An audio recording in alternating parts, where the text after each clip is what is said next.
కాంగ్రెస్ ప్రభుత్వం 6 నెలలు అయిందిగా మంచిగుందా? ఇప్పుడు అధికారమే మారింది కానీ పరిపాలన మారలేదు.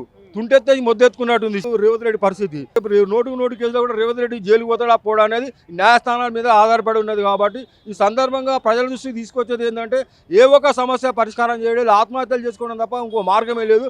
నాకు 5 ఎకరాల భూమి ఉంది, ఒక ట్రాక్టర్ ఇస్తే వ్యవసాయం చేసుకుంటా. రాజభవనాలు ఇంద్రభవనాలు నిర్మించుకున్నారు. ఈరోజు రాజకీయ నాయకులు, మంత్రులు, ఎమ్మెల్యేల కోటలో కుక్కలు పందులు ఉంటున్నాయి. కాబట్టి మేము చెట్టు కింద వండుకునే పరిస్థితి ఎందుకు వచ్చింది? ఈరోజు రేవంత్ రెడ్డిని కలిసి చంద్రబాబు నాయుడు నీ గురువు అవుతాడో శిష్యుడు అవుతాడో, చంద్రబాబు నాయుడే నాకు న్యాయం చేస్తాను వెన్నుపోటు కొడిచిన దున్నపోతు. నువ్వు కూడా ఆ విధంగా వెన్నుపోటు కొడితే చంద్రబాబు నాయుడికి రేవంత్ రెడ్డికి తేడా ఎక్కడ ఉంది? చంద్రశేఖరరావు నాకు కలిసినాం, మాట్లాడినాం, ఆయన ఇంటికి పిలిపించిండు, బో పెట్టినాడు, వేలిచ్చిండు. నా బండి మీద డ్రైవర్ని ఎమ్మెల్సీ చేసిండు, ఎమ్మెల్సీ కర్ణ ప్రభాకర్ నా బండి మీద డ్రైవర్. ఇప్పుడు పున్నం ప్రభాకర్ రావుని కలిసినాం, బస్ పాస్ ఇవ్వమంటే బస్ పాస్ ఇవ్వడం లేదు. కనీసం డ్రైవింగ్ లైసెన్స్ ఇస్తే కామన్ సెన్స్ లేదు. డ్రైవింగ్ లైసెన్స్ ఇస్తే మేము డ్రైవింగ్ చేసుకున్నాం.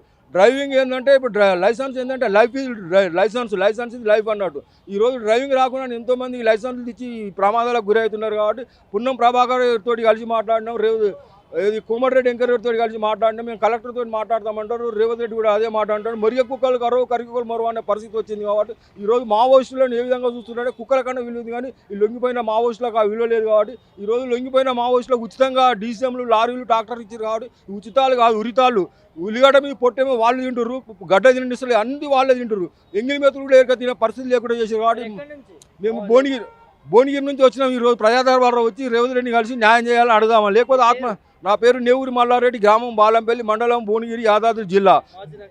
మాజీ మావోయిస్ట్ అన్నాడు. ఈరోజు గుర్తింపు లేదు, గౌరవం లేదు. కుక్కలను చూసినట్టు చూస్తున్నారు, కుక్కను తిప్పినట్టు తిప్పుతున్నారు. హక్కులు అడిగితే కుక్కలు లేక చూడమేంది? ఈరోజు మావోయిస్ట్ దళాలు ఎక్కువైతే ఏ ప్రాంతాలలో దిగినాయో ఆ ప్రాంతాలలోనే భూముల సమస్యలు ఎక్కువ ఉన్నాయి. నయం వచ్చిండు, నయం ఏం చేసిండు? అప్పుడేమో చంద్రశేఖరరావు ఇంటికి ఒక నయం తయారు చేసిండు. ఈరోజు రేవంత్ రెడ్డి ఏమో ఊరికి ఒక నయం తయారు చేసినట్టున్నది.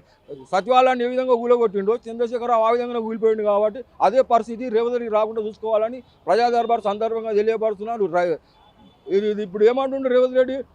రైతు భరోసా అంటుండ. రైతు భరోసా ఎక్కడ ఉంది? రైతుల ఆత్మహత్యలే పెరుగుతాయి తప్ప కానీ రైతులు ఆత్మహత్యలు చేసుకున్నాడా, వ్యవసాయం చేసుకోవచ్చున్నాడా? సబ్సిడీ ట్రాక్టర్ ఇచ్చిండు చంద్రశేఖరరావు. ఆ ఒక ట్రాక్టర్ ఇస్తే మేము 5 ఎకరాల పొలం ఉంది, అది తాగాడు పెట్టుకుంటే 5-6 కోట్లు వస్తాయి. 1 కోటి రూపాయలని ఇస్తే మా అంతలో మేము బతంగా బుచ్చగాల లేక లుచ్చగాల రాజ్యంలో బుచ్చగాల బతుకు కాదు. కాబట్టి ప్రజా దర్బార్ సందర్భంగా రేవంత్ రెడ్డి దృష్టికి తీసుకొస్తున్నాం. కించపరచడమే ఉన్నది, ఏలన చేయడమే ఉన్నది, అవమానమే ఉన్నది, అవహేళనే ఉన్నది తప్ప కానీ నీతి, నిజాయితీ, మానవత్వం ఎక్కడ కనిపిస్తలేదు. మేము నిజాయితీగా బతకాలనుకుంటే తెల్లబట్ట మీద నల్ల మరకలు కనిపిస్తాయి, నల్ల బట్ట మీద ఎన్ని మరకలు ఉన్నా కనిపించే పరిస్థితి ఉంది రేవంత్ రెడ్డి పరిస్థితి. రాజశేఖర్ రెడ్డి ఎన్నిసార్లు కలవాలంటే నీ సమస్య పరిష్కారం అయ్యేంత వరకు కలుమన్నాడు. ఈరోజు రేవంత్ రెడ్డి ఏమంటే నీ పదవిలో పార్టీలో నీ పదవి ఏంది అని అడిగితే ఇప్పుడు చర్చలో ఏం సాధిస్తారు? వైఎస్తో మాది నక్సలైట్ సూటి ప్రశ్న అని వచ్చింది. మేము రాజశేఖర్ రెడ్డి ఎన్నిసార్లు కలవాలంటే నీ సమస్య పరిష్కారం అయ్యేంత వరకు కలుమన్నాడు. ఇంతవరకు ఎవరు పట్టించుకునే పరిస్థితి లేడు. శ్మశాన భూమిగా పనికిరాని జన్మభూమి ఎవరిని కావాలని చంద్రబాబుని అడిగినాం. ఇప్పుడు చంద్రశేఖరరావు కూడా న్యాయం చేస్తున్నాడు. అందుకోతో వంకరే ఉంటుంది, చక్కగా కాదు. అధికార, రాజకీయ, వ్యభిచార, వ్యాపార, దోపిడీ పాలక వర్గాలు ఉన్నంత కాలం, అవినీతి రాజ్యం వెళ్ళినంత కాలం ప్రజలకు న్యాయం జరగదు. కాబట్టి ఈరోజు ప్రజలకు న్యాయం జరగాలని చెప్పి ప్రజా దర్బార్కి వచ్చినాం. ఈరోజు రేవంత్ రెడ్డి ఏ విధంగా చేస్తున్నాడంటే తుంటెత్తేసి మొద్దెత్తుకున్నట్టుంది. చంద్రశేఖరరావు ఏమో తుంట, రేవంత్ రెడ్డి మొద్దు. ఇప్పుడు 10 లక్షల కోట్లు చంద్రశేఖరరావు అప్పు చేసిండు. ఇప్పుడు రేవంత్ రెడ్డి 1,00,000 కోట్లు అప్పు చేసినా కానీ ఎవరికి విముక్తి జరిగే పరిస్థితి లేదు. జీతాలకు లంచాలు ఇస్తేనే పనులు చేయడం లేదు. కాబట్టి లంచాల రాజ్యం అయిపోయింది. కాబట్టి కనీసం తినేందుకు తిండి లేదు, ఉండేందుకు ఇల్లు లేదు. ఎండకెండుతూ వానకు దడుస్తూ చెట్టు కింద వండుకొని తింటున్నాం. కాబట్టి కలెక్టర్ దృష్టికి తీసుకొచ్చిన దున్నపోతు మీద వాన పడ్డట్టు ఉంది. కలెక్టర్ కూడా పట్టించుకోలేదు. కుక్కతో ఒక వంకర అన్నట్టు ఉంది. కాబట్టి వసదేవుడు గాడి కాలు పట్టుకున్నట్టు ఉంది. కాబట్టి నాకు న్యాయం చేయకపోతే ఆత్మహత్య చేసుకుంటా ప్రజా దర్బార్ ముందని చెప్పేసి రేవంత్ రెడ్డి దృష్టికి తీసుకొస్తున్నాం. ప్రజా దర్బార్ సందర్భంగా మాకు భూములై కొట్టాడాలు పంచాలండి. కనీసం లైసెన్స్ కూడా ఇచ్చే పరిస్థితి లేదు. ఒక ట్రాక్టర్ ఇస్తే వ్యవసాయం చేసుకుంటాం. ఇల్లు ఉండేందుకు ఇల్లు లేదు. ఇందిరమ్మ ఇల్లు ఇస్తామన్నారు, అది లేదు. డబుల్ బెడ్ రూమ్ ఇస్తామని చెప్పేసి చంద్రబాబు అన్నాడు. ఉన్న ఇంట్లో కూడా వాటా చేయడం లేదు. ఇక భూములై కొట్టాడాలు పంచాలు ఏ రకంగా ఉన్నాయంటే మహాభారతంలో పాండవులు కాక కౌరవులను 5 గ్రామాలు ఇవ్వమంటే సూది మొన్న వాటినంత స్థలం కూడా ఇవ్వమన్నట్టు ఉంది. సచివాలయం ఎవరి దగ్గరికి పోయినా ఎవరు కలిసినా దున్నపోతు మీద వాడు కలిసిన వానవాడు మేము చేస్తాం అంటారు. కానీ మరిగ కలిసినట్టే ఉంది, కానీ ఎవరు పట్టించుకునే పరిస్థితులు లేరు.